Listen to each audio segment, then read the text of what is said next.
प्रश्न नंबर 8। आकृति एक दौड़ने का पथ दर्शाती है। रेसिंग ट्रैक की बात कर रहे हैं, जिसके बाएं और दाएं सिरे अर्धवृत्ताकार हैं।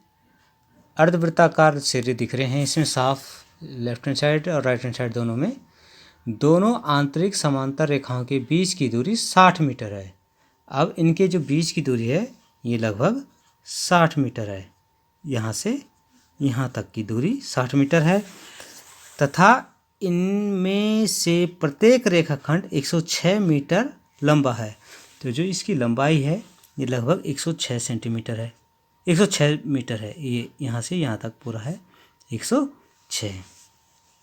ठीक है, लंबाई की बात कर रहा है। यदि यह पथ 10 मीटर चौड़ा है, यहाँ से ये 10 मीटर चौड़ा है इधर तक, ये वाला 10 मीटर चौड़ा, चाहे इधर ले लें या ऊपर ले लें, दोनों तरफ ये 10 मीटर चौड़ा है।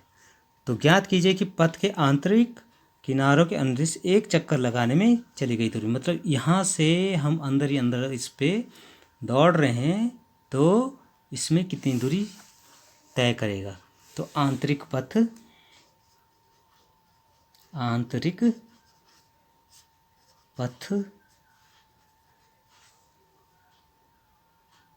में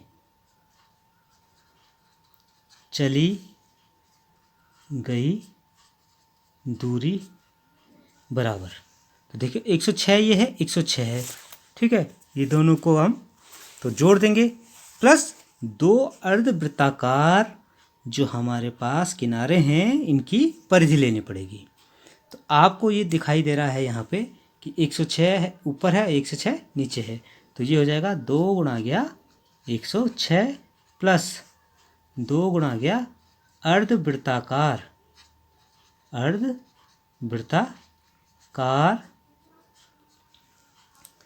आकृतियों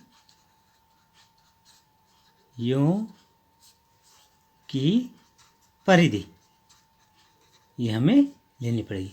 अब हम अर्धवृत्ताकार को ले लेते हैं। तो अर्धवृत्ताकार आकृति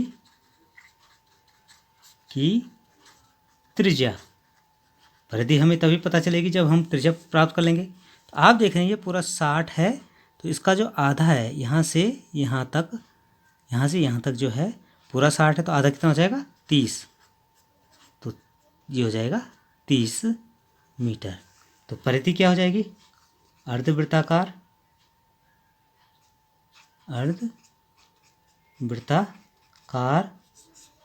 आकृति की परिधि क्या हो जाएगी, पाई आर। 2 पाई आर नहीं होगा, पाई आर आधा हो जाएगा। तो ये हो जाएगा 22/7 गुणा गया 30। अब हमें यहाँ पे इस वैल्यू को रखना है, तो लिखेंगे पथ के ये आंतरिक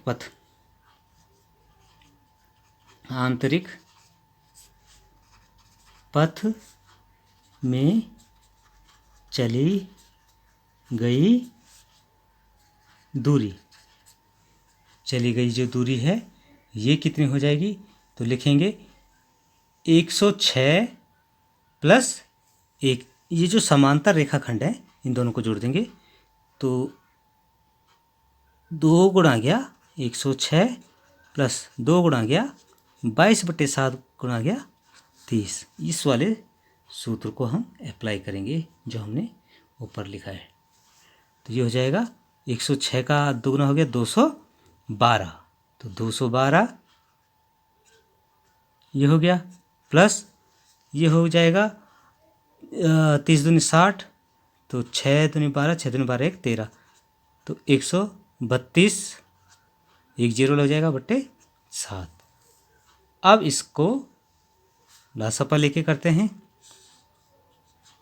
7 लासाप हो गए, तो 7 दूनी 14, 7 एकम 7 और 1 8, 7 दूनी 14, 1484 प्लस 1320।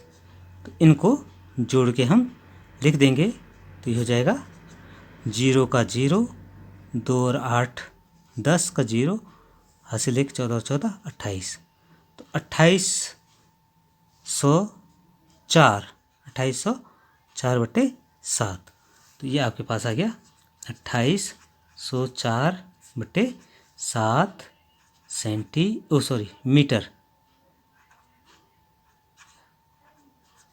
मीटर। इतनी दूरी इसको तय करनी पड़ेगी। तो एक चक्कर लगाने में जो है 2804 मीटर चलना पड़ेगा। अब इसका दूसरा पार्ट देख लेते हैं। ये तो हो गया पहला पार्ट। अब सेकंड पार्ट करते हैं। सेकंड पार्ट में ये कह गया पथ का क्षेत्रफल।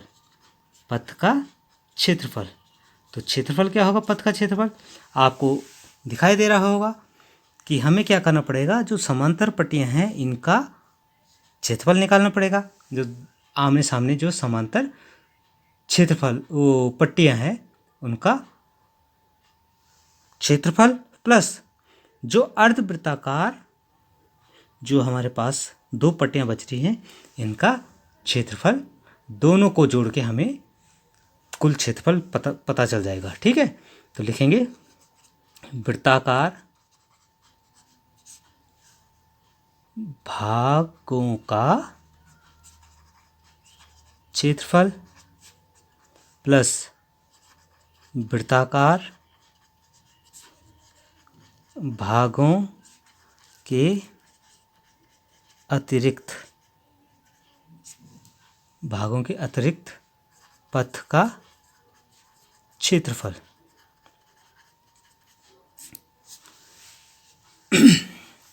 तो सबसे पहले मैं वृत्ताकार भागों का क्षेत्रफल निकाल देता हूं। तो वृत्ताकार भाग की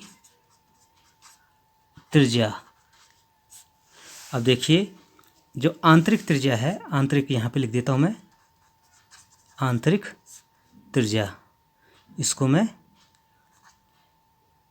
R2 लिख देता हूँ। ये हो जाएगी 30 मीटर। और वृत्ताकार भाग की बाह्य त्रिज्या, इसको मैं R1 लिख देता हूँ। ये हो जाएगी, देखिए कितनी हो जाएगी, 30 तो है ही, 30 प्लस ये आपके पास 10 हो जाएगी बाहर, 30 प्लस 10 40 मीटर। तो वृत्ताकार भाग का क्षेत्रफल, तो क्षेत्रफल कितना होगा,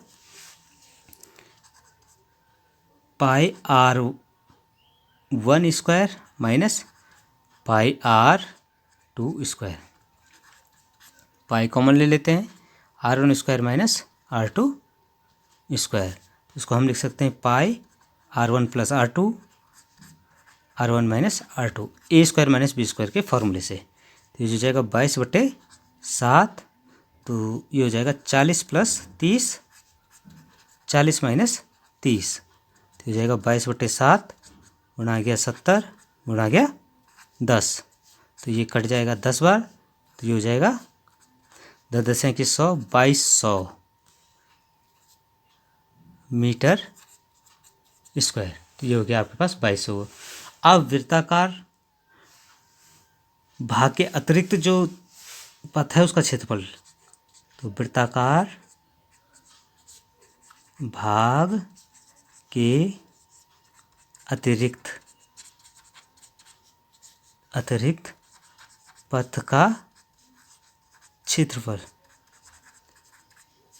तो कितना होगा क्षेत्रफल, ये देख रहे हैं आप, 60 इसकी चौड़ाई है, लंबाई 106 है, 60 इसकी 106 लंबाई है, 10 चौड़ाई है, ऊपर भी 110 इसकी लंबाई है और 10 चौड़ाई है। तो ये हो जाएगा 2 गुणा गया 106 गुणा गया 10, लंबाई गुणा गया चौड़ाई, तो ये हो जाएगा 106 का हो जाएगा 212, और 212 गुणा गया 10, तो ये हो जाएगा 2120 मीटर स्क्वायर। तो अब लिखेंगे पथ का कुल क्षेत्रफल। तो जैसे कि फॉर्मूला हमने पहले भी लिखा है, वृत्ताकार भागों का क्षेत्रफल, वृत्ताकार भागों का क्षेत्रफल प्लस अतिरिक्त भाग का क्षेत्रफल, भाग का क्षेत्रफल, वृत्ताकार भाग के अतिरिक्त भाग का क्षेत्रफल। तो ये देखिए, ये हो जाएगा 2200 प्लस 2120, तो ये हो जाएगा 4320 वर्ग मीटर। ये आपके पास आंसर आ गया। तो इस तरह से आप मेरे YouTube channel Manoj Parmar academic classes Uttarkashi को सब्सक्राइब करके अन्य सॉल्यूशन भी प्राप्त कर सकते हैं।